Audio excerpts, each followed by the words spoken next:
Welcome to Get Heavy Podcast. Thanks for tuning in.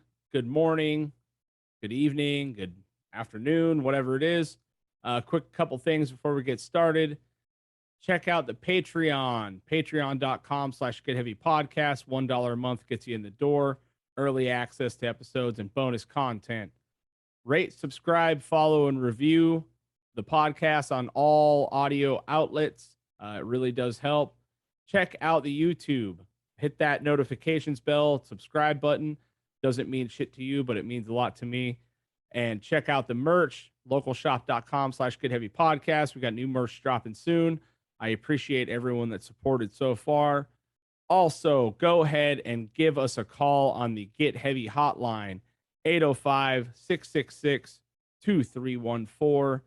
And you can leave your weird story, message, answer the question of the week, rates, reviews, fucked up shit, send your memes, texts, voicemails, whatever you want. Know that it will maybe used on the podcast if it is good. Having said all that, enjoy the episode.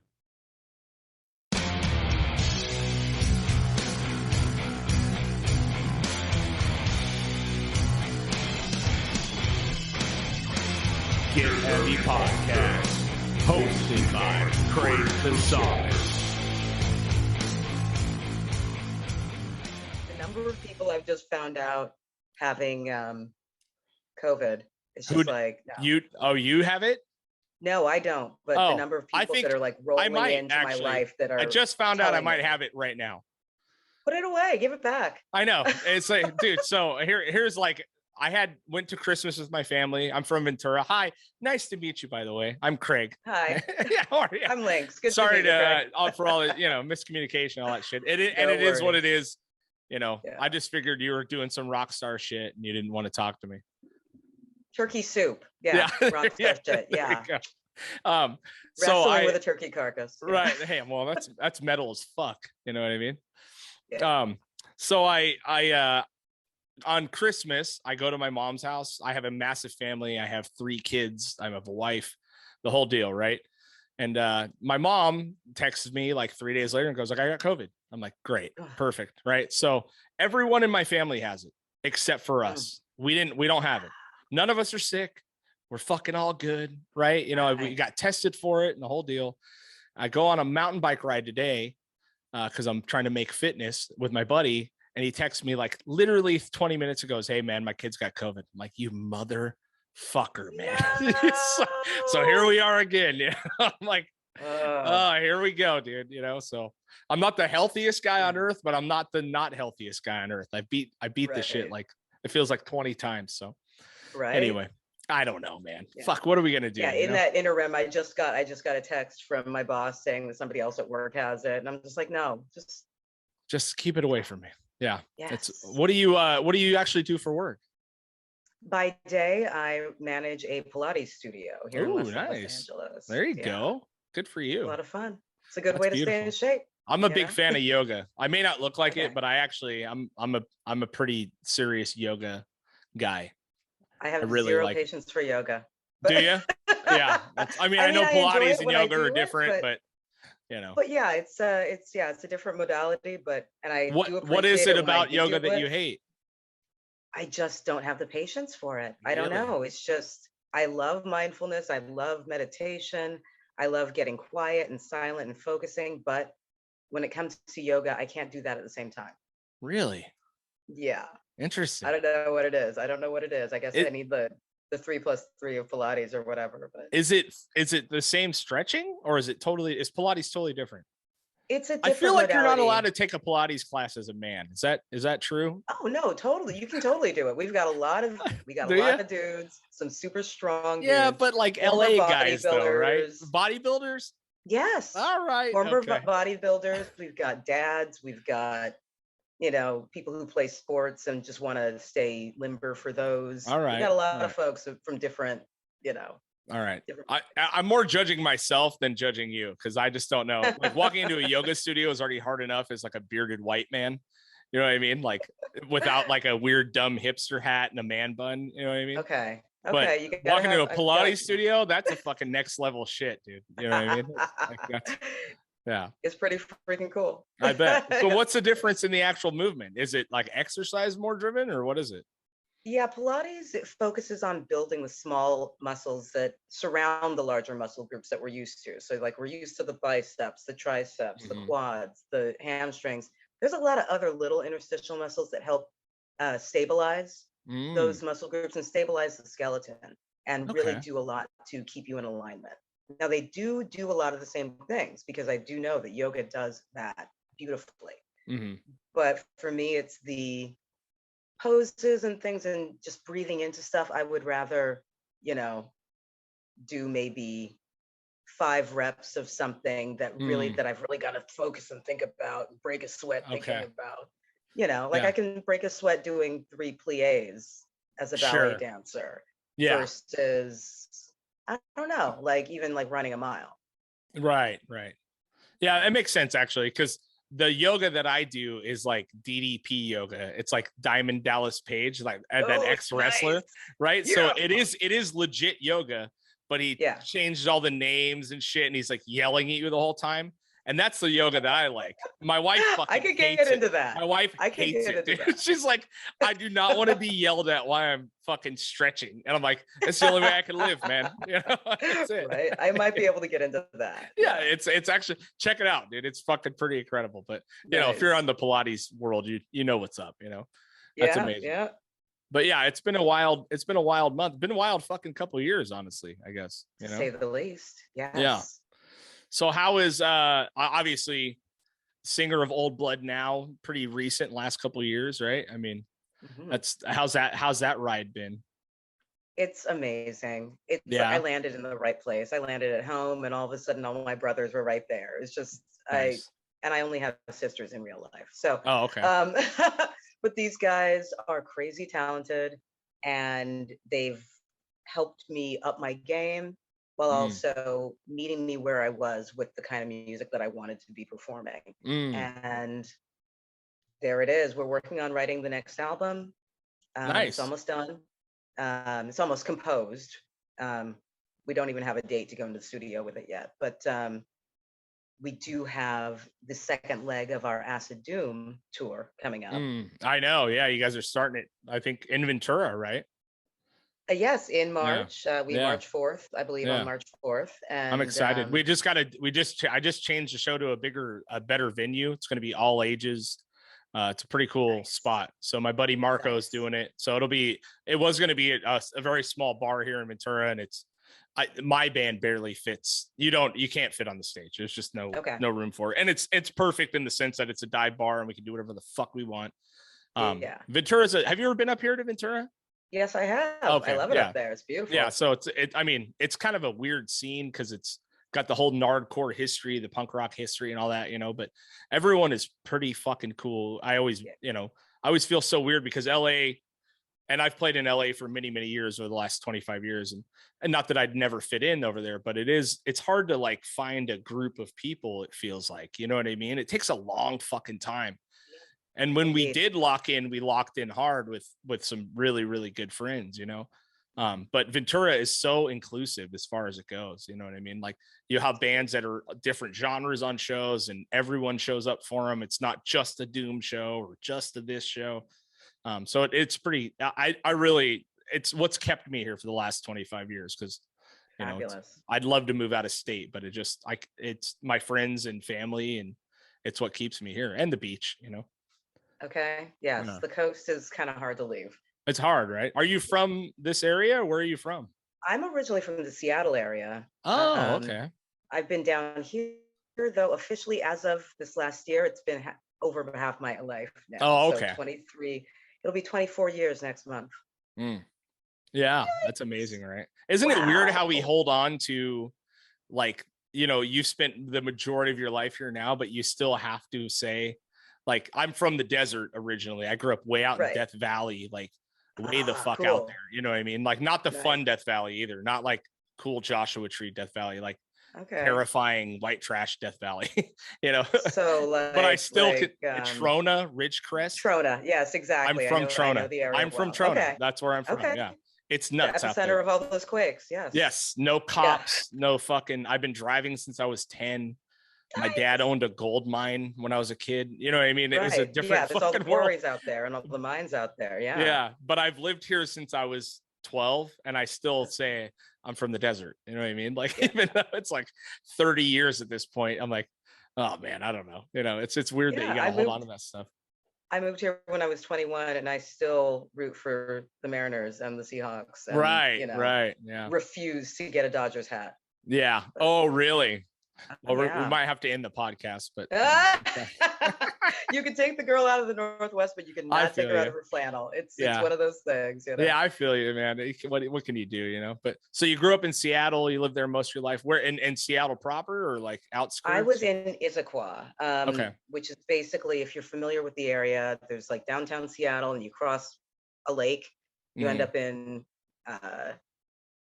Mercer Island, Bellevue, cross another lake, you end up in, well, you cross a few chunks of the same lake, but Right. yeah, right after Bellevue is going to be Issaquah.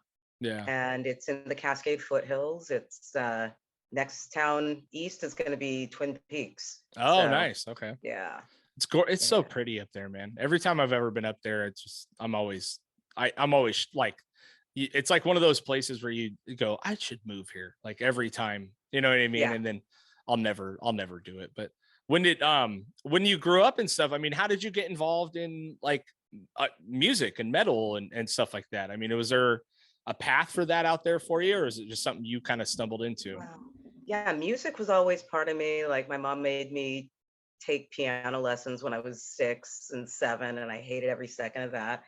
I wanted an instrument that I could take with me that was portable. I started playing violin in orchestras when I was 10. Oh, I was wow. in every choir that I could find my way into. Wow. But metal found me when I was about 9, and my neighbor loaned me a copy of Kill 'Em All and a few other tapes. Okay. 80s, yeah. And I don't want to age you or anything, you know what I mean? Well, I mean, I've Yeah. been in LA for almost 24 years, and it's about Yeah. I feel you. I'm aging myself, but yeah, it was like after being in orchestra playing classical music and then finding this metal that just kind of had similar structures that made me kind of think the same way musically. I was like, ooh, I like this. It's something I could probably toy around with, which I tortured my parents trying to play the guitar solos on the violin for months and months until I realized that the tuning is totally different. It's not going to work, but yeah. Well, that's amazing. I mean, so growing up playing violin, were your parents musicians at all, or they just encourage that stuff for you? Yeah. They encouraged me to be well-rounded.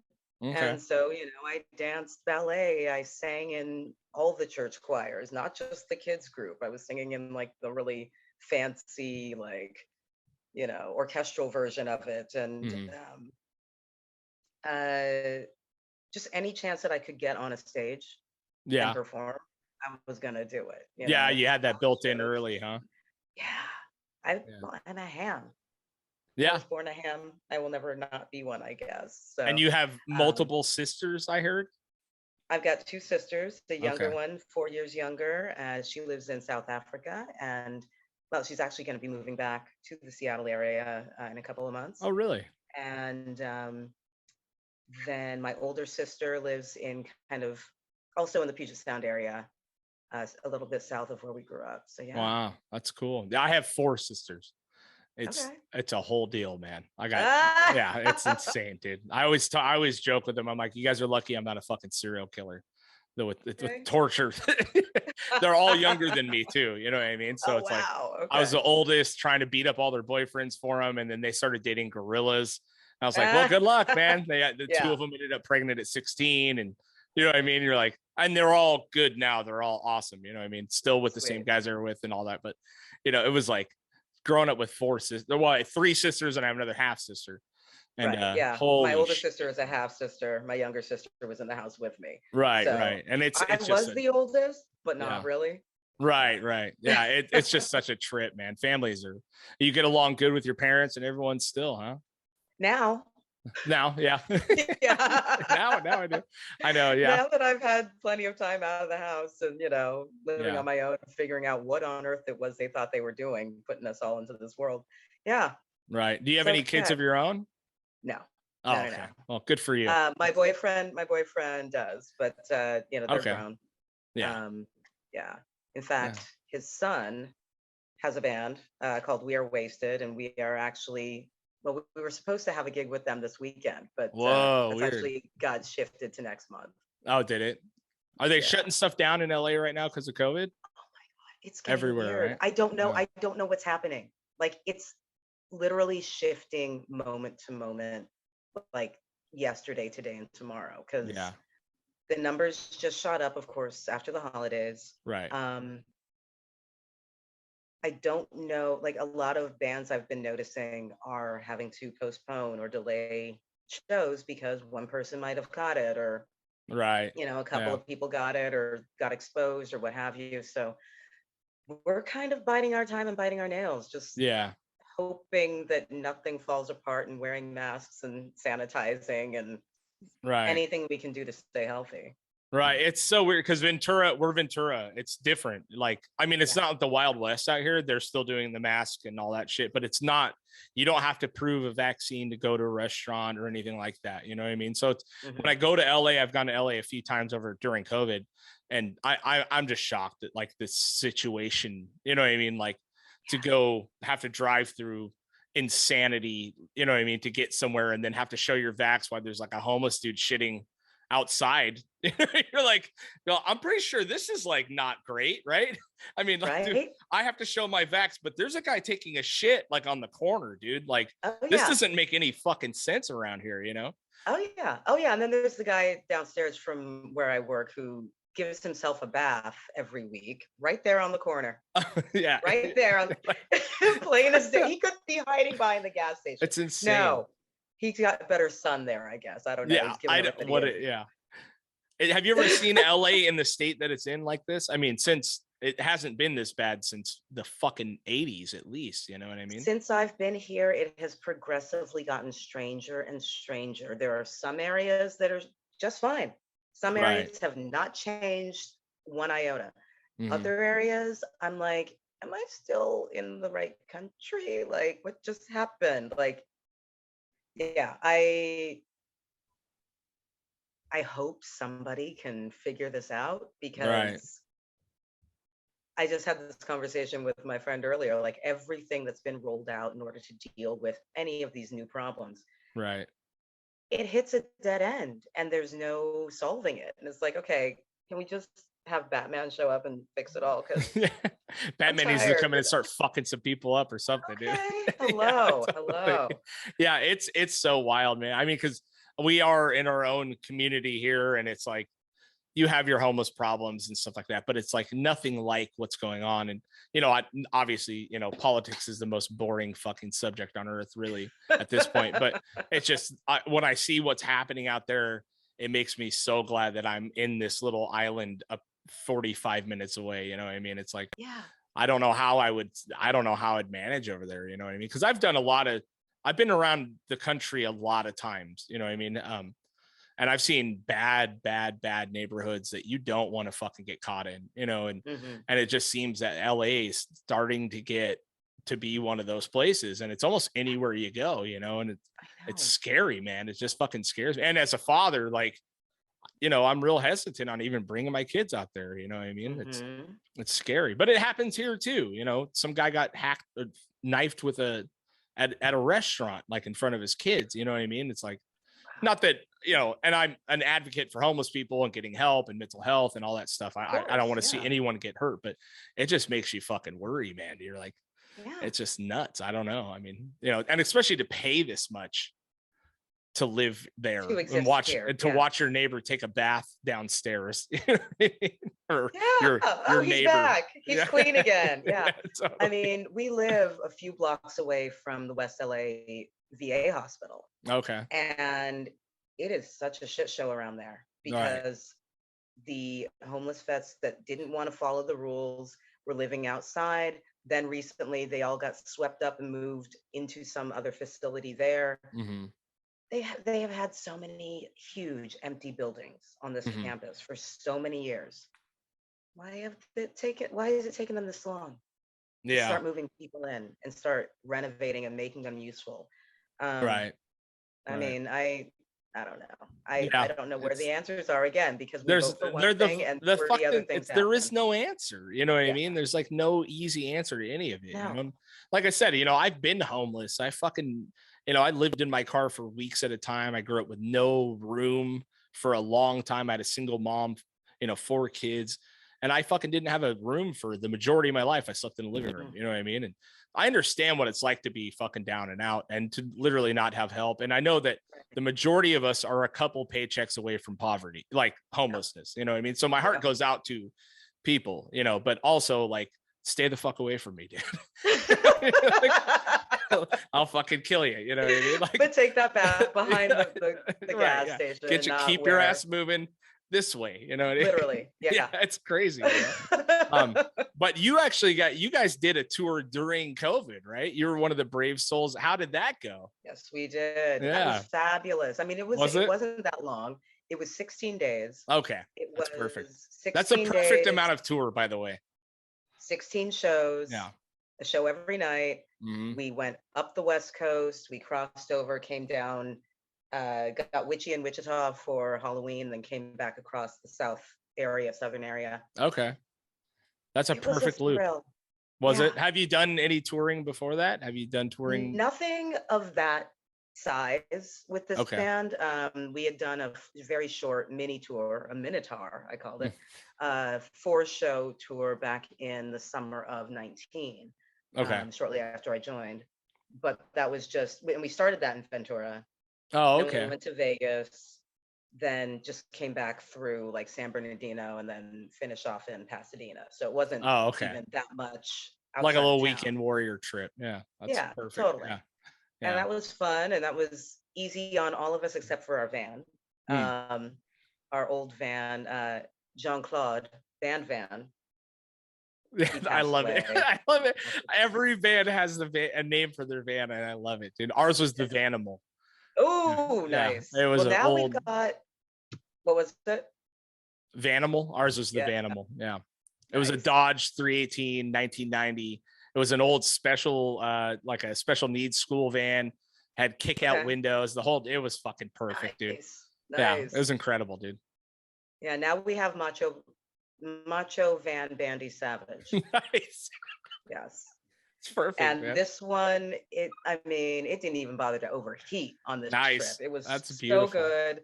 Yeah. Yeah. And it was our little mobile home for, Yeah. Do you guys have it set up good where you're like sleeping arrangements, or are you guys trying to hotel it? Well, how'd you guys do it? Well, it was great because Andrew, our manager, and the guy who runs Metal Assault, you know him, Mhm. he has connections all over the place. Nice. So on all these other tours that he's gone on, he has built a network of people whose homes are open to bands.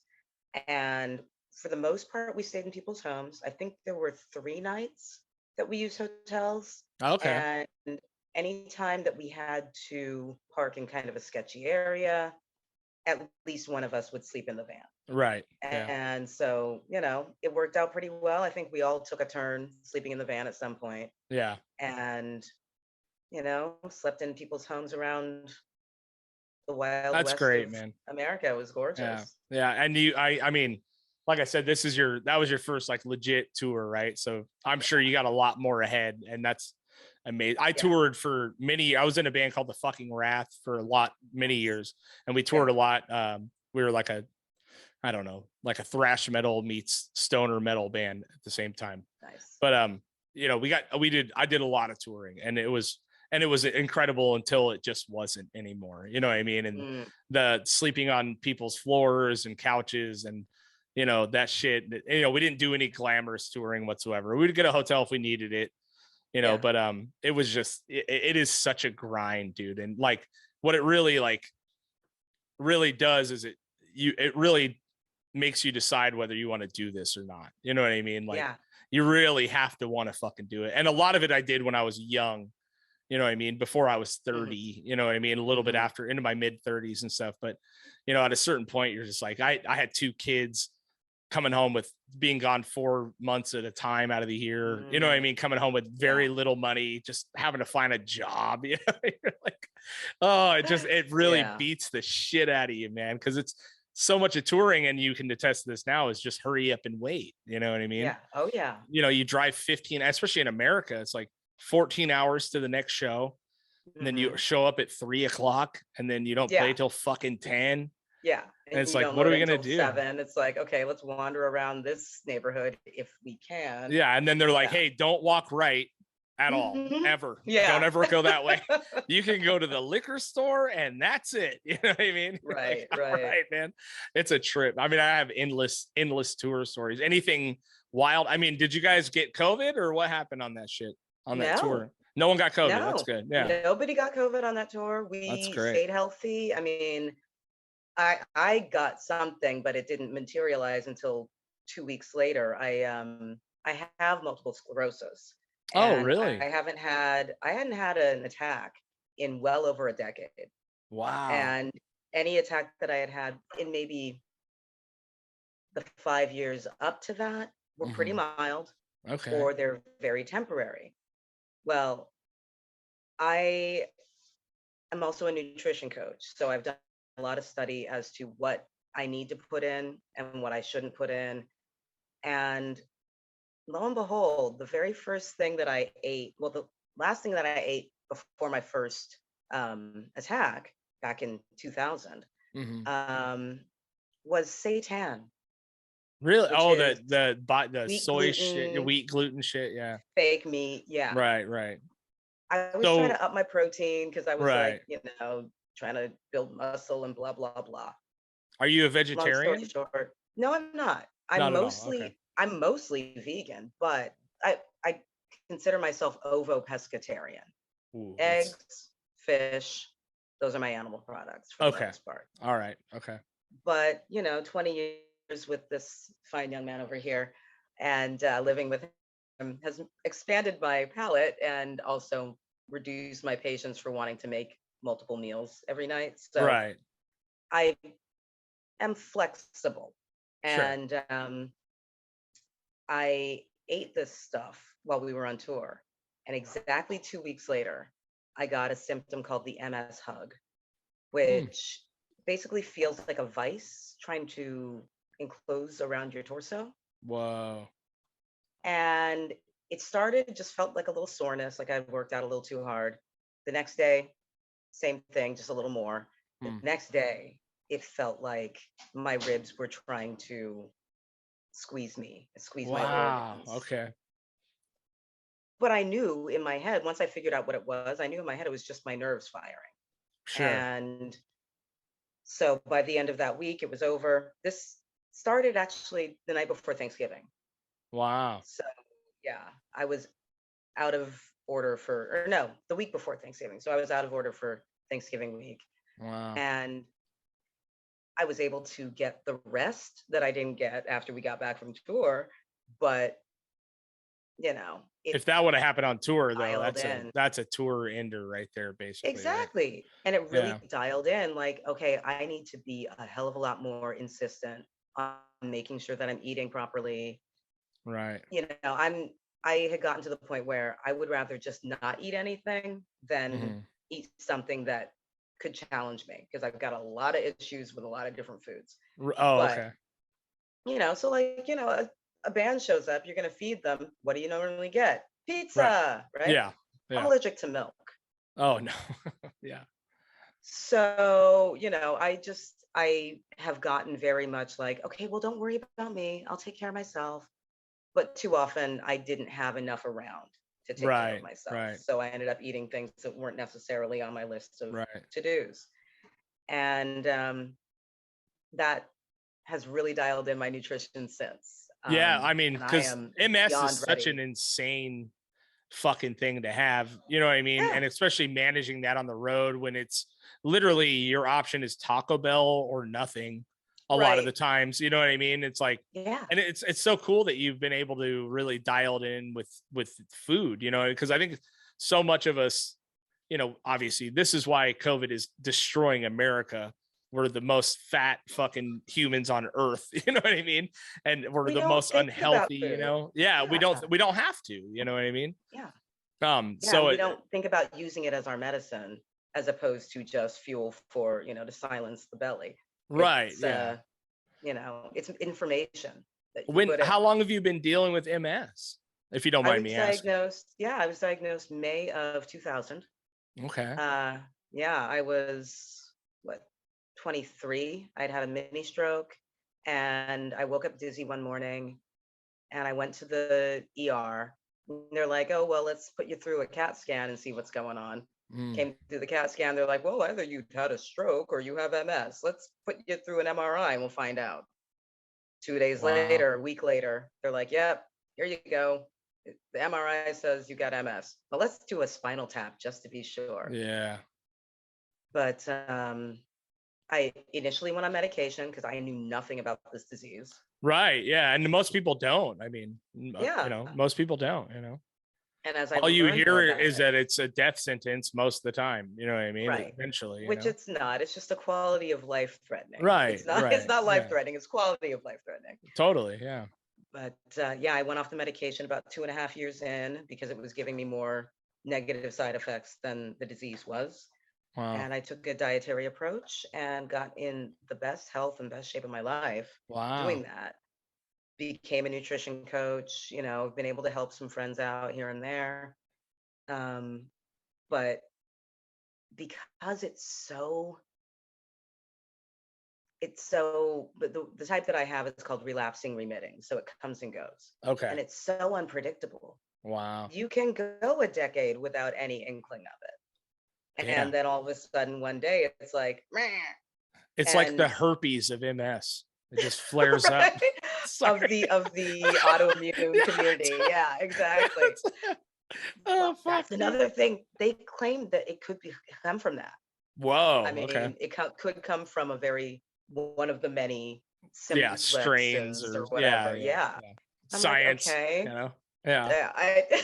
I don't know where it came from. Wow. Nobody in my family has it. Really? So it's not hereditary at all? Nothing like that. Wow. But that's amazing you've been able to manage it like that. Yeah. Yeah. Yeah. Because my wife went through. Yeah. Well, my wife had breast cancer like 8 years ago, right? We were 2 kids, very young, just fucking, so stressed. And obviously she's fine and she got through it all, chemo, radiation, all that stuff. But I remember being like so shocked that I had to ask the doctors, like, what can we do? Like dietary, is there a nutritionist we can talk to? Is there, not that I think food's going to save the day, you know what I mean? But at least what like helps mitigate this. And they had no fucking answers, like zero answers.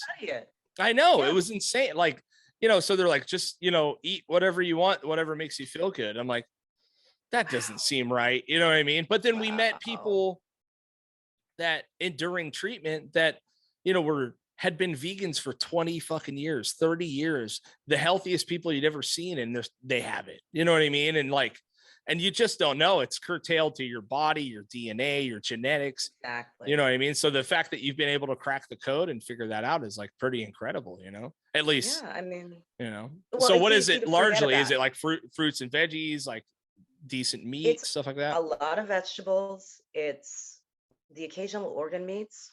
Okay. Yeah. I have rekindled my love for liver. Oh, it's so good. I'm with you. I love that. Okay, shit, good. Yeah. Oh, I love that stuff. Yeah. And just keeping it clean and focusing on keeping inflammation at bay. Right. It's inflammation, right? That's what it is.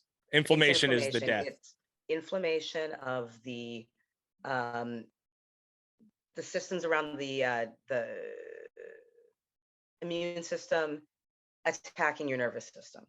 Right. So I just basically try to protect my nerves. I try to heal my nerve endings, try to heal the myelin that coats my brain, which is that fatty, coating. People say don't eat fat. No, you need fat. You need it. Omega-3 fats. Most of your brain is made of that. Right. Just a lot of ginger, a lot of garlic, a lot of turmeric, a lot of things that quiet inflammation, especially if you're stressed out. Try not to be stressed out. Right. try to stay hydrated. Try not to drink too much. Yeah, I'm with you there. Yeah. It's always a struggle. That's so cool. I mean, but it's a real, I had a couple of friends that we'd go on tour with that had like real like autoimmune disease like issues, you know what I mean? And it was always a fucking problem, but like I said, we were grimy touring.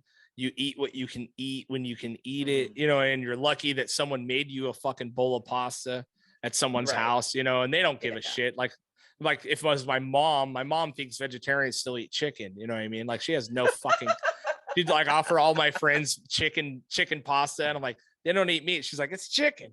Right, it's right. Like, people are so not fucking red. Yeah. they're so clueless about their own food. You know what I mean? Oh, it's sad, man. Does well, any and the of medical that community too? I know it has is not been educated on nutrition and how much we can do, because you can't charge for that. Right. The pharmaceutical industry has them over a barrel. So if they can't recommend something that, they have to go to the pharmacy and buy for 6 arms and 3 legs, they're not going to recommend it so much. That was the saying when my wife went through cancer, is there's no money in cures. You know what I mean? Exactly. There's no money in it. Treatment. It's all treatment. You know what I mean? Yeah. And they just Keep stuff the you cards full and of letters coming. Yeah, totally, man. Keep those copays coming in. You know what I mean? It's Yeah. fucking brutal. Now, does any of I was thinking, I've been jamming the record for a while, obviously, you know what I mean? Which I love. I mean, I love your approach on vocally, like pure, clean vocals. You know what I mean? Because in the Doom community, do you consider you guys a Doom band? I mean, how do you guys? Is that what it is? We consider it acid doom. So it's like a bit of acid rock, a bit of acid jazz. There's some classical thrown in there, but the vibe is, and the mentality is the doom element. It's still heavy. Like, it's still, it's heavy, it's dark. It's Black Sabbath with vocals by Eartha Kitt. Right. Yeah. And I mean, I hear so much soul in the vocals, you know what I mean? Especially with your stuff, you know what I mean? Compared to, and my wife's a massive soul R&B fan. And I've always, we met in record stores. We worked in a record store. That's how we met. So we're massive, like just general music fans. I was a psycho punk, like metal kid, and she loves Nina Simone and every fucking, every soul singer that you could possibly imagine, Yeah. And I always appreciated it because the roots of rock and roll are based in soul, Mm-hmm. But I love your approach to everything. It is refreshing to see a Doom band really go for the clean singing and I was like waiting the whole record to be like, is there a yell? Is there a scream? Because I've been screaming for the 30 next album. Right. Like I've been screaming for 30 years and I've got that down. But if you were to ask me to sing something, I'd be fucking out. You know what I mean? Like I can't, there's no way. Not to save my kids' lives. I don't think I could belt out a good tune. You know what I mean? But I could yell as louder than anyone I ever met, Yeah, there's some screaming on the next album for sure. Oh, that's good. I mean, that's perfect. That's good. And how far are you guys into the new record? I mean, we've pretty much composed the whole thing. We are finishing lyrics on 2 of the songs right now, or I am finishing lyrics on 2 of the songs right now. Mm-hmm. And, we're just dialing it all in and making sure we know all the new stuff. Yeah. When you hear the music, do you refer to any of that old, like as far as tempo and all that stuff with Doom, it's a lot of like, it's almost like swing beats, you know what I mean? Stuff like that. Mm-hmm. Like, do you does anything spark you when you hear that stuff as far as like vocal patterns or anything like old soul music or anything like that, R&B or anything like that? Or do you just go off? What are you going off of when you're hearing the music? Because your vocal patterns are like right there. Right there. Okay. Yeah. Because, well, first of all, I'm a metal kid. I'm a rock and roll kid that grew up with pop and metal. And then there was the classical thing. Then there was like, just the radio rock. But the R&B stuff and the old soul stuff, it was lurking back there, but I never dialed into it. I was never really into it other than what I had to sing in school, vocal jazz groups. Right. Forever a fan of Billie Holiday for sure. Right. But like, what I heard from my parents is like, okay, well, my dad always quizzed me. on who was singing when he was listening to the radio. So I had to know what Nat King Cole's voice sounded like versus Frank Sinatra versus blah, blah, blah. But I never sought any of that out myself. So I'd say some of the most soulful vocalists that I tend to emulate in any way tend to be like, I don't know, Lane Staley. Okay. Chris Cornell. Yeah. There's a lot of James Hetfield that shows up in my vocals. Sure. Just because Metallica was what brought me into metal. Yeah. And influenced so much of, what I do. But yeah. Yeah, you got to start working on your yas. Yeah. Oh yeah. That shows up. That has already showed up. Yeah. A lot. Yeah. Even on the first single that I did with the guys, Bloody Feathers, it wasn't until we finished the recording and then one of the guys was like, yeah, you got all those Hetfield yas in there. Great. And I was like, wait, what? And I listened through it. I was like, oh my God. I am doing that. I do that, don't I? Yeah, that's awesome though. Yeah. That's amazing. I mean, yeah. Yeah, you got to do it. I mean, you got to throw a couple in there, throw some haze, throw some fucking some grunts, you know what I mean? Totally. Yeah, it is. And now like lyrically and stuff, do you write the majority of the lyrics at this point? I mean, yes. Yeah, that's good. Yeah. Because taking over after another singer leaves a band, it is like a right, because the other singer, the previous one, stepped down. I don't know exactly what happened. I mean, I hope it's all good, copacetic. Yeah, it is. I mean, it was funny because I had actually first seen Old Blood at the Viper Room on March 16th of 2019. Oh, okay. I've been playing a lot of Irish music with my Irish boyfriend, and so I was like, okay, I need to get out, get some metal in my head. Right. I play fiddle. Right. Yeah. That's what Bill said. She's an incredible violinist. That was, Thanks, Bill. Yeah, totally. He's all, dude, she's so rad. Incredible violinist. I was like, all right, well, cool. Yeah. Yeah, but I went out and I was at the Viper and I saw this band. I've been hearing about them. I was like, I got to check them out.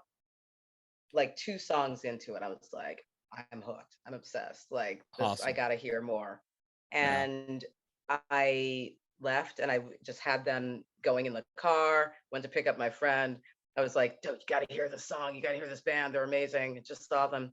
2 weeks later, I get a message via Facebook Messenger from Tom Chandler, who ended up producing Acid Doom. Okay. He was like, have you heard what happened to Old Blood? And I was like, oh no, what happened? They're great. I just saw them 2 weeks ago. He's like, the singer just quit. And I was like, who do I talk to? He's like, yeah, get on the horn to Andrew. He's managing them. Let them know you're interested. Set it up soon because I know they're holding auditions. So I got in touch with Andrew, got my date for the audition, went in less than a week later, I guess. And I did pretty well the first time in. Yeah. And so I came home, I drank a little champagne to celebrate my just putting myself out there. And then later, like before I was even done with the glass, I get a message saying, could you come back and learn the rest of the songs? We want to hear you again. So I'm like, woohoo, call back. And I go back in about another week later, bombed the first song. Like my brain was still stuck on the freeway somewhere. Right. And then I just kept going through it, finished them. Then at the end, they were like, so if we ask you to come back, do you think you could come back and do it off book, without the lyrics in front of you? I was like, yeah, no worries, no problem. Let's go. I was like, okay, cool. Another call back. Get home, had my champagne. This time I turned off the phone before I went to bed. Woke up the next morning. There was a message that had been sent probably about 15 minutes after I turned off the phone. Sure. Saying, welcome to Old Blood. Oh, that's cool. That's such a nerve-wracking thing, man. Okay. Yeah. Totally. I've joined a couple bands and like as a guitar player, you're like, just don't know, but to be the singer, the vocalist, the main, you know what I mean? It's like, that's gotta be a terrifying feeling, and no one ever feels like they nailed it. You know what I mean? Right. Like your word as musicians, there's literally nothing anyone could say to me that I'm going to hadn't said to myself about a performance. You know what I mean? We're our own worst critics. You know what I mean? So to walk out and feel, I mean, you could feel okay about it. You know what I mean? Are you a person that allows yourself to feel okay after a show, or are you very hard on yourself for shit like that? I'm harder on myself after the fact. Are you? Yeah, or I get nervous after the fact because I'm like, oh God, I just did all this. I just, threw my soul all over the place and opened my heart and, look, they're my lungs. What did they think? What are they going to say after the fact? And I just kind of like to retreat into a corner and, but no, I have to talk to the people and I can do that still. It's okay. Yeah. But I'm always really stoked when we get a good response. So right. I mean, a lot of it is based on response, right? But I've met many musicians that no matter what the fucking response is, they are bummed and then on themselves, and they flubbed 3 notes in a 45-minute set, and you're like, dude, how are you? Like, come on, man. Like, what are you doing here? Like guys that would just beat the shit out of themselves. You know what I mean? I've never been that guy. I'm like, look, man, we had a fucking guy dive off the stage into the crowd a couple times. Like, people were stoked. The security guard got punched, so that's a good night.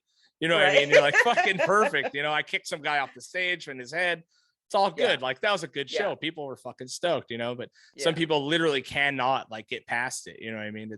It's a trip. But being the new person in a band, stepping in, filling, bigger shoes, it's got to be terrifying. So when did you feel like you really started to come into your own, like as far as it goes with writing new material? Or I'd say so. I'd say for sure writing the new stuff. All of the music for Acid Doom had already been composed prior to me joining. Oh, that's nice. So it just needed lyrics. Okay. And I think I don't remember how many songs. There was only one off of the album that I didn't completely rewrite, but everything else, I just dove in, and it happened pretty quickly. The first 2 songs that I wrote, I was able to make them really good really quick. Oh, that's great. And there were a couple that I struggled with, and like this album, the next album, there's a couple that I'm really, having to dig deep on and try to find the time to get quiet enough to make sense of the music, and make it translate. It's so hard for me because lyrics for me, I've been the singer for all of my bands. They are the dead fucking last thing that comes to me. I have to grind to get lyrics out, and I'm always generally happy when I do it, but it really does take that time to sit down and fucking be quiet with yourself and just write and write and write. You know what I mean? Like, do you have, like, for me, I can't write unless I'm under a deadline or I have pure chaos in my life. Like, the best times I've ever written music were when I was changing a job, having another kid, fucking, you know what I mean? Like, working on the freeways, at night, you know what I mean? Screaming at people, calling them assholes. And now I can write lyrics, you know what I mean? It's monsters everywhere, fucking all good. It's flowing out of me. But when my life is good, it's the hardest time for me to create. It's really weird. Do you actively write all the time, or do you wait for like a deadline?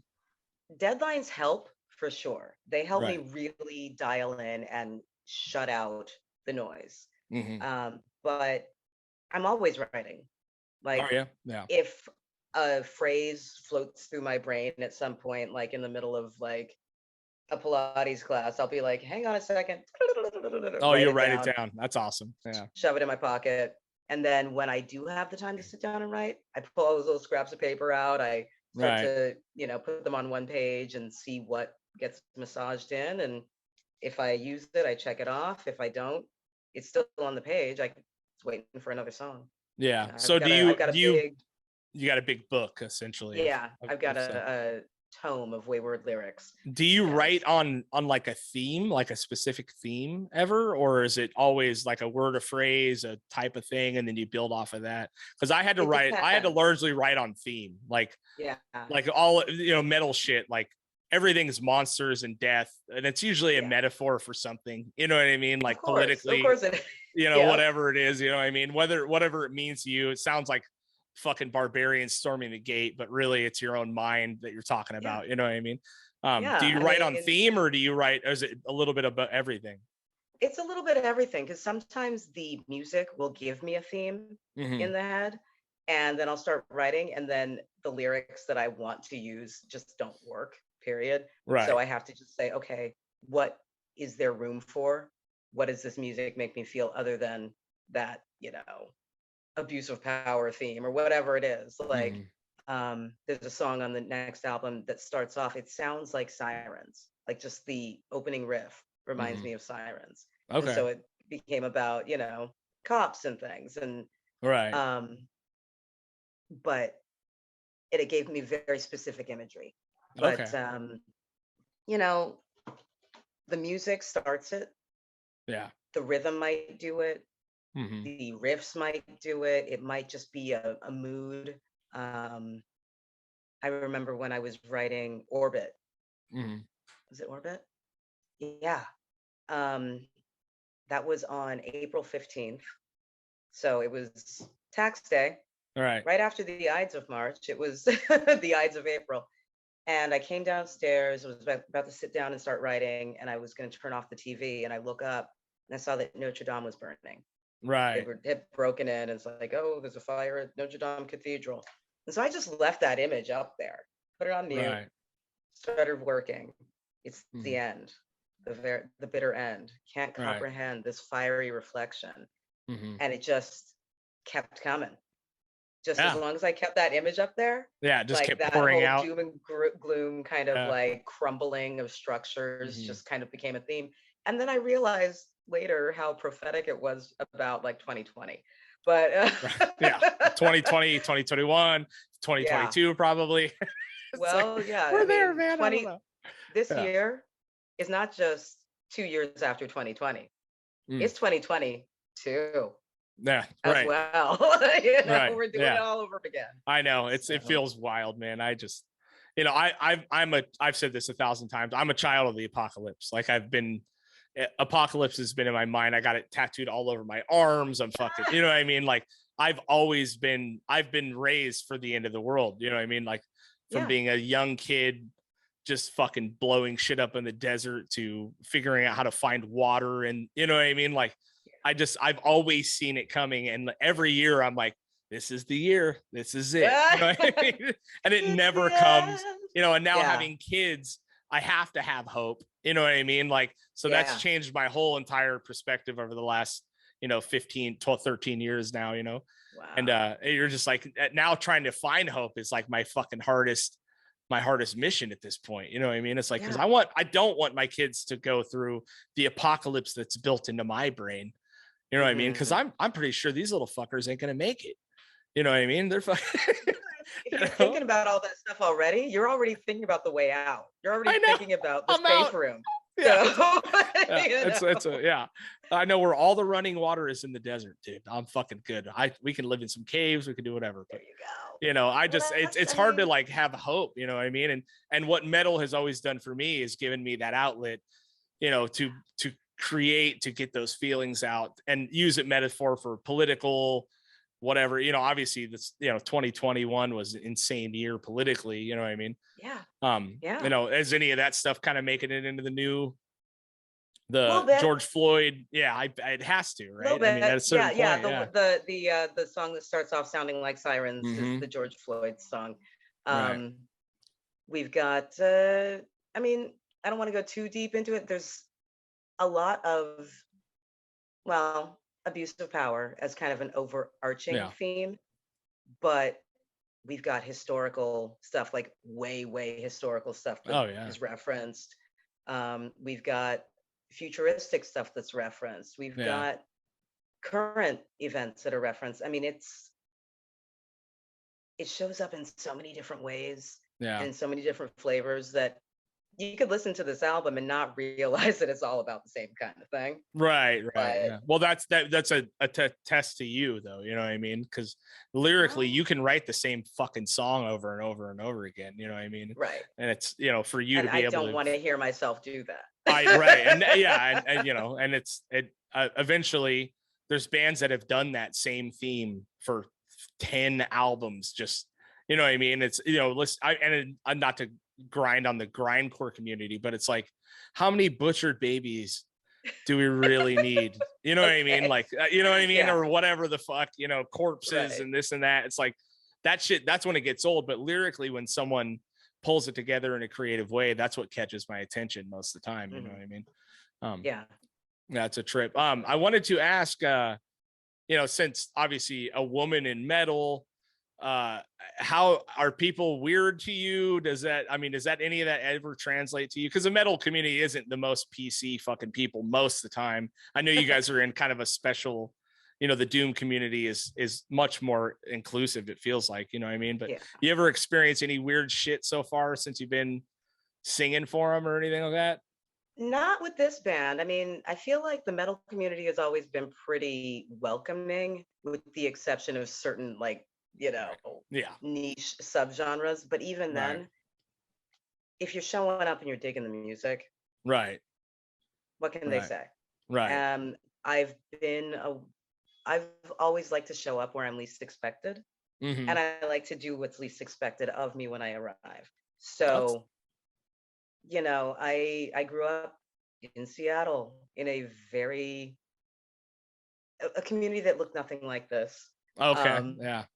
And so I've always been used to just doing my own thing and fuck the begrudgers, like whatever. Well, like, it's also like, it's not your responsibility to make anybody feel not right. Exactly. You know what I mean? Like that's, you know, in the punk community, it's a big, you know, it's a big deal, you know what I mean? And all that stuff. Cause out here in Oxnard, you know, with the Nardcore stuff, it's like everyone, you know, will go out of their way to make people feel comfortable. In the metal community, it's like, oh, fuck you. You know, like people are just fucking weird sometimes, you know, and it's like, and you don't, you know, but it is, you know, especially with like all the critical race theory and everything that's coming to light and all this stuff now, it's like, you know, it is really, it's not your job to make people feel comfortable. But I wonder if people act weird around you at all, because it's just something they're not, you know what I mean? I mean, you're a badass fucking singer, you know what I mean? It has happened in the past, but I just kind of leave them in their corner when they realize how badass I am. And, you know, next thing you know, I've got a new friend sometimes. Like, I remember in Colorado Springs, we were playing, it was the night before Halloween. And there was and I didn't know if it was a Halloween costume or what, but there was a dude in the crowd that looked so skinheady. Oh, yeah. Yeah. And he was giving me what I thought was stink eye for the very first half of the show. And he was just locked eyes the whole time. Yeah. Second half of the set, he starts to smile. He's moving around a little bit. The show ends. He comes over and hits on me. Like, I was like, oh, okay. Yeah, I'm okay. I guess. Yeah, is this a weird fantasy? What the fuck's going on around here? Drink. I was like, I don't know what's going on, but hey. So weird. And now I've got a new friend. Like, that's good. You know. Yeah, I had a weird since then. Dude, I had a weird incident happen to me on tour once. We were playing somewhere in the South, and we were playing. It was like a community center or something, and as we were playing, there was this like homeless dude who happened to be a black guy, right, who was in the show, and I guess they let him come in all the time or whatever, and it's no big deal. But he's like keeps jumping on my mic like in the middle of the set, you know, which is already like, I'm already weird about my stage space. I don't want you fucking on my stage. You know what I mean? Like, get off the fucking stage. And we're not on a stage, we're on the floor, but he's talking to the mic and he's doing all this shit. And so as we're playing, this big giant fucking skinhead looking dude walks up to me and whispers in my ear. He goes, "Hey, he just rubbed his hand down his asshole and smeared it on your mic." And so now I'm fucking pissed. I didn't know who the guy was. I just like hear this in my ear. Right. And so I get on the mic and I rip this dude in a fucking apart. You know what I mean? Like, I'm not saying anything crazy. I'm just saying, like, hey, motherfucker, get the fuck out of here. You know what I mean? Yeah. After the show, the people that are running the show are like, "You're a racist, dude. Blah, blah, blah. You kick this guy." And I'm like, what the fuck? I'm all, look, this guy whispers in my ear some wild shit. Comes to find out this dude is like a neo-Nazi who is just like trying to start shit. You know what I mean? So he comes up to me after the show and he's fucking the neo-Nazi guy. The homeless dude's gone at this point, you know. And now I'm like deeply embarrassed, you know what I mean? Because I was like, dude, I punched a lot of skinheads, dude. It was one of my favorite things to do for a long time, you know what I mean? And I had nothing to do with that. I thought this guy literally did something weird to my microphone, you know. But the other guy played you. You know what I mean? And I'm like, fuck you. Fuck this place. I'm fucking out. You know what I mean? But it's like, that shit it gets weird sometimes, you know what I mean? And you're like, fuck, man, I don't know how to navigate this. You know, you know, and I look like a racist.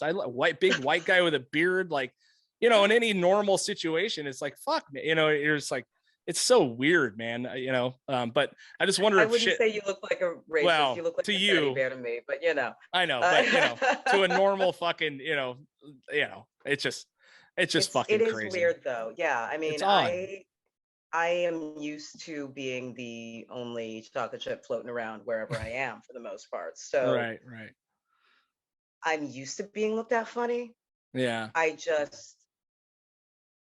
don't know. I'm also good at deflecting. Right. You know, I'm good at seeing it coming and being able to deter any aggression. Totally. Or if there is any, you know what I mean? Yeah. Totally. Yeah. It's a weird world, man. After touring this whole country so many times, you run into every fucking walk of life, you know, and you're just like, and we're going to the South on this next. Oh, yeah. So I'm kind of like, yeah. I'm looking forward to New York. Right. It's like I'm seeing parts of the country that I never thought I would have a reason to get to. Right. So I'm enjoying that education, that experience. Yeah. At the same time, you know, we've got a lot of minorities in our crew. Right. You know, right. And we kind of go in a little bit like, okay, are we going to be okay here? Like, just be impeccable. Don't have anything that anybody can call you on. Don't bring that joint with you from California. Right. Like, you're going to Texas or whatever. Right. But I'm curious to see how things are. I think you'll be pleasantly surprised. Atlanta, I mean, or whatever. Yeah. I mean, those hubs are incredible. Atlanta, Savannah, fucking anywhere, you know, there's so many. I've been shocked everywhere I've went. You know, I've had some weird shit happen. And also we were irresponsible assholes. We used to sell weed on tour.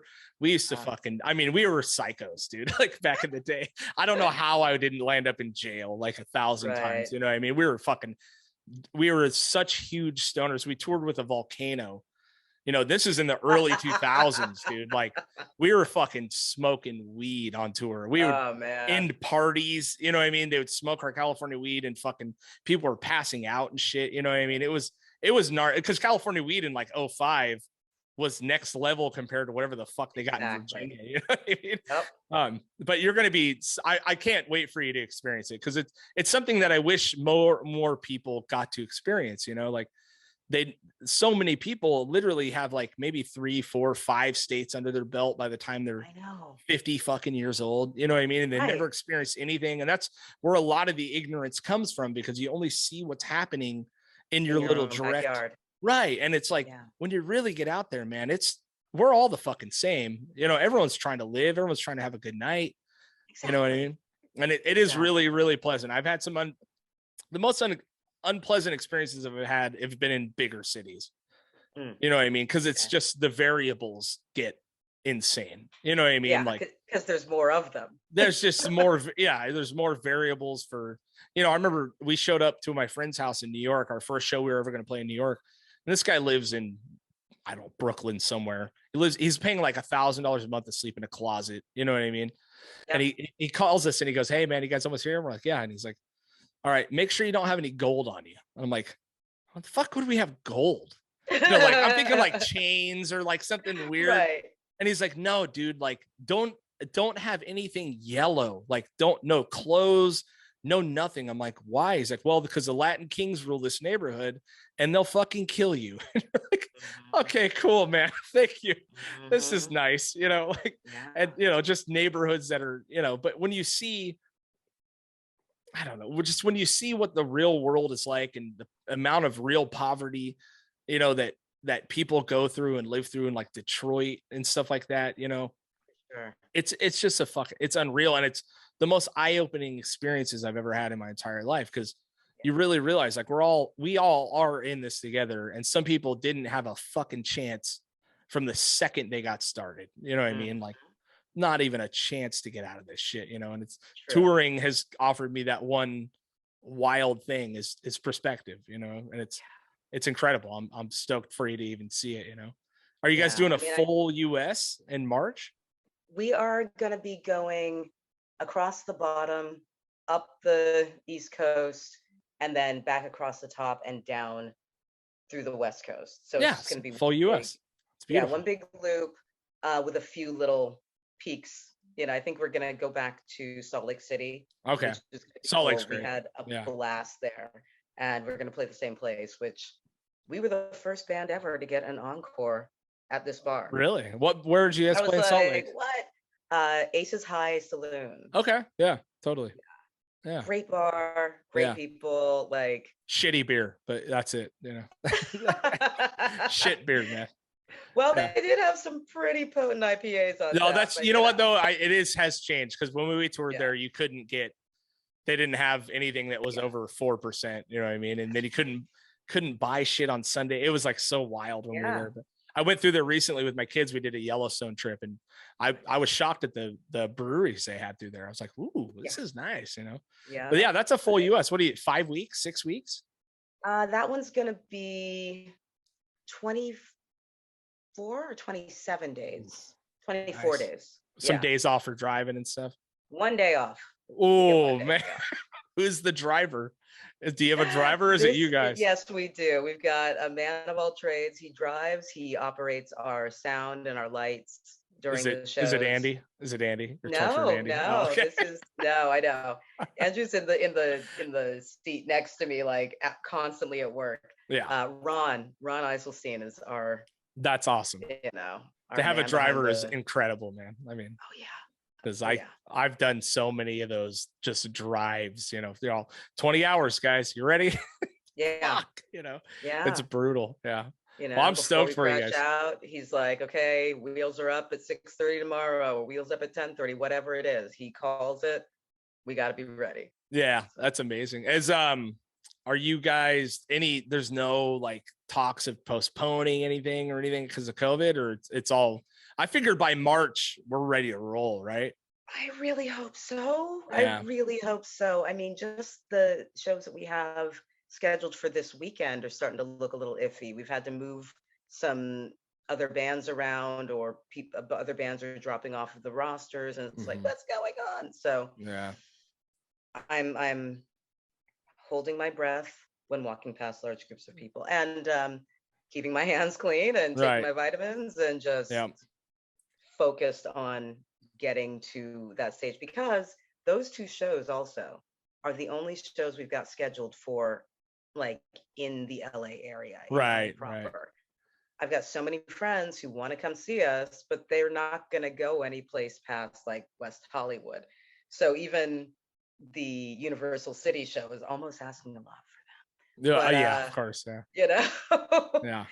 It's Pasadena, you know, it's kind of a trek for anybody who lives over here on the west side. It's right. I'm gonna go all the way out there. I'm like, I'm gonna go all the way out there. I live here too. I know LA is such a weird, you know, because it's like if it's more than 20 miles, everyone's like, no, I can't. That's insane. Are you serious? Yeah. Like, which a lot of people would have thought that I would have said the same thing about joining this band. Right. Because rehearsals are out in Pomona. Oh my God. You're going to Pomona to rehearse? Twice you really want it. You really want it then. I know. Yeah. Oh my God. That 2.5 to 3.5 hours on the road on Thursday evenings, that's just become my own personal little like, okay, I don't have to go anywhere else. Right. I'm in my box. I can make a phone call if I want to. I can listen to podcasts. I can practice. I can listen to music, whatever. Yeah. Yeah, it is nice. The driving is at times, you know, on tour. And especially when it is the only downtime I get, you know, as a father, like I'll just go for a drive. My wife's like, are you all right? I'm like, yeah, I'm just gonna go for a drive. It's quiet. Yeah. I don't have to do shit. You know? I love it, you know? Yeah. I'm a fan of that. My dad I think I got that from my dad because he used to do that. Like, yeah, it's kind of a dad thing now. I mean, it's as a dad, it's like that's the only, Louis C.K. had an incredible joke where it's like the only real peace you get is that 3 seconds from when you close the door after putting your kids in to walking around the car to get in the other side. I was like, it never made more sense until I had kids. Totally. I was like, I just close the door and just like I'm smiling, but like tears are coming down my face. I'm like, I love get back in. No. Yeah. True. So the shows are this weekend though. Yeah. Okay. So this will come right after. So for the record, the shows were incredible, right? This will come out right after that. Okay. So we'll just say for the record, the shows are incredible and you guys got all the money you need to go on tour and you guys are fucking stoked, right? Yeah, we've got a bunch scheduled for January. So that's good. Yeah. Yeah, we've got every Saturday in January, I believe. Oh wow. And then this Friday. Yeah. And then we've got and then the big fest in February, right? The fest. Right. Yes, yeah. I'm so bummed we couldn't play it. We were supposed to play on Sunday, but like I said, 3 of us have kids and 2 of them are divorced, and it is what it is. You just can't do it, Right. Yeah. So, but yeah, we're gonna be there doing some podcast shit as well. Okay, good. So that'll be good. So Andrew, we're doing our job. Kids band will be there. So right there you go. Yeah, we're doing our job. We're promoting the fest. Nice. 12th and 13th, right? Lancaster. Yes. Come on out, dude. Or Palmdale. That's the same shit. Yeah, I know. It's Lancaster, but yeah, it's Pompton. They call it Pompton. There you go. I love that venue. It's amazing. That venue. That stage is killer. I know. The sound's not bad. Great. Yep. Yeah. It is great. Staff is great. That's where I actually spent a big majority of my time between Trona and when I was a kid, I moved to Roseman, which is another subsect. So I spent the majority of my childhood out there. My dad still lives in Palmdale, you know what I mean, and all that. So I'm out there all the time. There was never a place like that ever when I was a kid. You know what I mean? It's such a cool spot, man. Transplant Brewery is killer. We played there and I was fucking shocked at how nice it was. Because every show I've ever played in Lancaster has ended in pure violence. Like security guards are getting hit with bottles, fucking riots, stomping cars into the floor. It's always fun, but it's chaos like most of the time. Yeah, exactly. Yeah, it's gonna hurt. Yeah. Fun. Yeah. A lot of gnarly shit goes on. And we were such stoners, we'd just be in the van like watching the fucking show, you know what I mean? Rarely did I ever have any part in it, but we've got a bunch of friends that live out there, so it'll be cool. That night too, the lineup for the 13th. Yeah. I mean, really, it's great. We have Void Vader on there now. It's like, what? These are all my buddies. Yeah. And then the night before, I kind of want to go the night before too. I know. Yeah. Well, the good news is it's like an hour away, right, from you guys. Hour and a half, hour and 15. Yeah. It's about the same. Yeah. It's not a bad drive, so. True. Well, I appreciate you coming on. I don't think I'll have a voice if I go Saturday and Sunday. Right. Yeah. Well, I really appreciate you coming on the pod. Thanks. It was a pleasure to meet you, eventually. Yeah, great to meet you. And I'm looking forward to meeting you in person and say hi to Bill for me. Yeah. Well, I'll at least see you in February. Yeah. He's around. That old fuck. He's fucking still around. But all right. Well, we'll talk to you soon. A pleasure. Thanks for coming on the pod.